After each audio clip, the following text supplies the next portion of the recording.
Ayat kita kembali dulu ke Luqman ayat 14 yang bunyinya a'udzubillahi minasyaitonirrajim wa wassaynal insana biwalidayhi hamalathu ummuhu wahnan ala wahni wa fisalu fi amaini an ishkur li wa liwalidayka. Al-ayah yang artinya dan kami perintahkan kepada manusia agar berbuat baik kepada kedua orang tua. Ibunya telah mengandungnya dalam keadaan lemah dan bertambah lemah dan menyapinya dalam usia 2 tahun. Bersyukurlah kepadaku dan kepada orang tuamu atau kedua orang tuamu.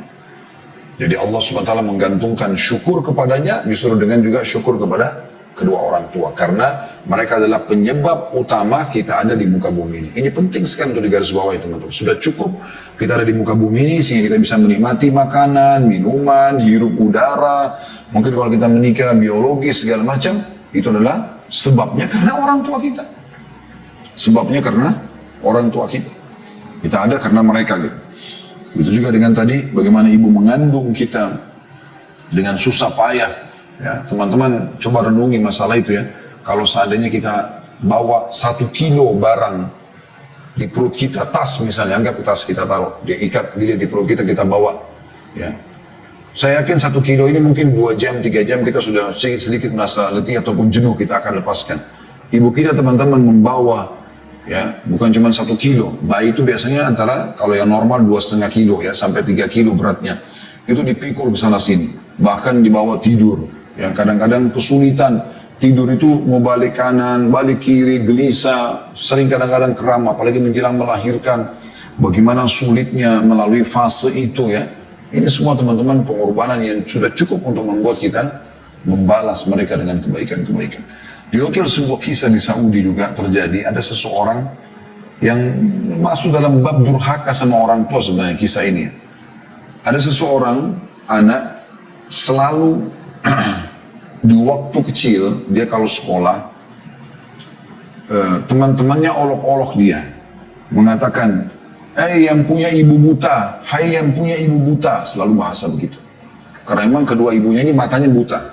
Bahkan matanya itu bukan buta seperti orang biasa, bola mata tetap ada dan terlihat, bukan. Memang nggak ada, bola matanya itu keluar, nggak ada. Dan kedua kelopak matanya itu kayak keriput gitu ya, kayak terjahit full tertutup. Jadi butanya bukan seperti umumnya. Jadi orang kadang-kadang kalau melihat seperti agak takut ya. Maka ini anak tidak tahu cerita, dia mengatakan pada ibunya, "Ibu, nggak usah antar saya ke sekolah," gitu. Karena kalau ibu antar ke sekolah, sering teman-teman saya mengolok-olok saya gitu. Ya. Maka dia pun akhirnya ibunya mengatakan, "Baiklah nak, anaknya tidak diantar ke sekolah." Sampai terus saja anaknya tumbuh besar, kuliah dan menjadi sukses gitu kan. Tapi dia selalu saja terbawa dengan rasa malu untuk memperkenalkan ibunya, karena ibunya tuh mukanya seperti menakutkan menurut dia gitu. Ringkas cerita teman-teman sekalian, dia menikah, pada saat menikah pun dia tidak mengakui kalau dia punya ibu ya. Dia menyatakan kedua orang tuanya sudah meninggal, sampainya dia pindah ke negara di luar Saudi.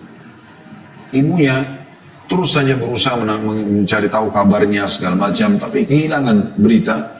Sampai sudah sekian tahun, saya ringkaskan ceritanya, sekian tahun dicari oleh ibunya, nggak ketemu, nggak tahu di mana anaknya. Maka dia pun, anaknya sudah tinggal di luar negeri dan sudah punya beberapa orang anak juga gitu. Ibunya hanya mendapatkan informasi tentang keberadaannya, ibunya mengumpulkan uang, kemudian ringkas cerita bisa berangkat ke negara itu dan mendapatkan alamat anaknya. Pada saat si anak ini lagi duduk bersama dengan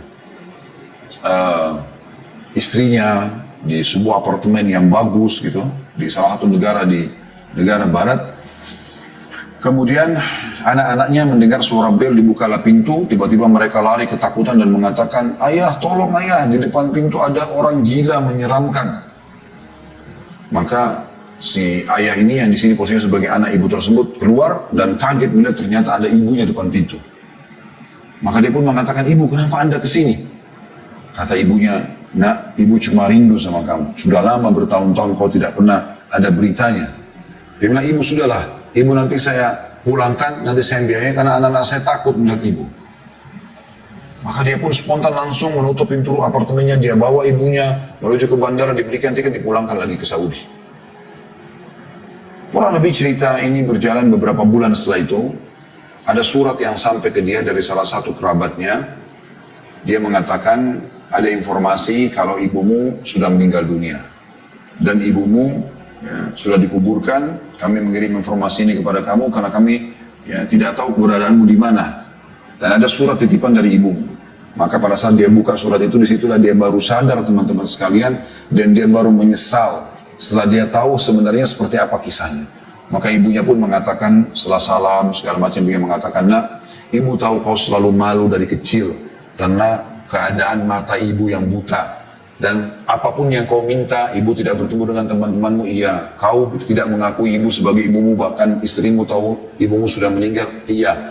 Tapi ibu akhirnya tidak bisa menahan rindu ini sebagai ibu untuk bertemu denganmu, maka ibu pun pergi ke rumahmu, itu pun kau masih memulangkan ibu. Tapi perlu kau tahu cerita yang sebenarnya, nak, sebenarnya mata ibu dari dulu normal. Dan yang buta matanya adalah kamu waktu kecil. Dan karena ibu tidak tega kau tumbuh besar buta, maka ibu pun mengoperasi kedua mata ibu, diberikan kepada matamu. Jadi mata yang kau pakai sekarang adalah mata ibumu. Tapi ibu sudah ridho denganmu, nak. Ya, semoga Allah memberimu hidayah dan segala macam. Lalu kemudian surat itu ditutup dengan salam. Pada saat itu anak itu menangis, terisak-isak, merasa menyesal, tapi sudah tertutup pintu. Selama hidup dia bukannya berbakti sama ibunya, malah dia menjauhkan diri dan segala macam. Ini banyak terjadi teman-teman sekalian. Allah musta'an, Allah tempat kita meminta pertolongan. Kebanyakan di antara orang selalu saja membengkalikan hak ibunya, hak ayahnya. Karena di kampung bahkan ditanya kabarnya akhi dan ukhti. Berapa lama sih kita WA atau kita telepon kepada mereka? Jadwalkan setiap hari telepon walaupun cuma 1 menit, 2 menit. Tanya kabarnya, tanya kebutuhannya. Minta didoakan. Nggak ada mengambil waktu itu. Jadikan itu sebagai pegangan. Saya tidak bisa lupa salah satu sahabat saya, Dr. Muhammad Rahili Hafidahullah. Sampai sekarang beliau masih menjadi dosen di kampus kami di Al-Jami' Islamiyah Al-Mubarakah di Madinah Munawwarah, di Islamic University of Madinah. Dan saya tahu betul beliau selalu cum laude dulu di kuliah hadis. Waktu itu saya di kuliah dakwah, beliau di kuliah hadis. Masya Allah selalu mumtaz gitu. Dan saya lihat orangnya jarang sekali belajar. Dia pada saat hari ujian pun kadang-kadang saya minta beliau datang untuk bantu saya menjelaskan beberapa poin yang kalau saya kurang jelas gitu kan. Intinya teman-teman sekalian, saya pernah tanya kepada dia, apa rahasianya? Kenapa Anda ini, kamu ini selalu mumtaz, selalu cum laude?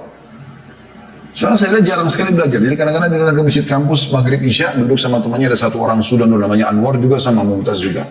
Itu mereka ambil satu buku tulis ringkasan dari materi, mereka pelajari setengah jam, maghrib isya selesai. Besok keluar nilainya 90 ya, angkanya full gitu.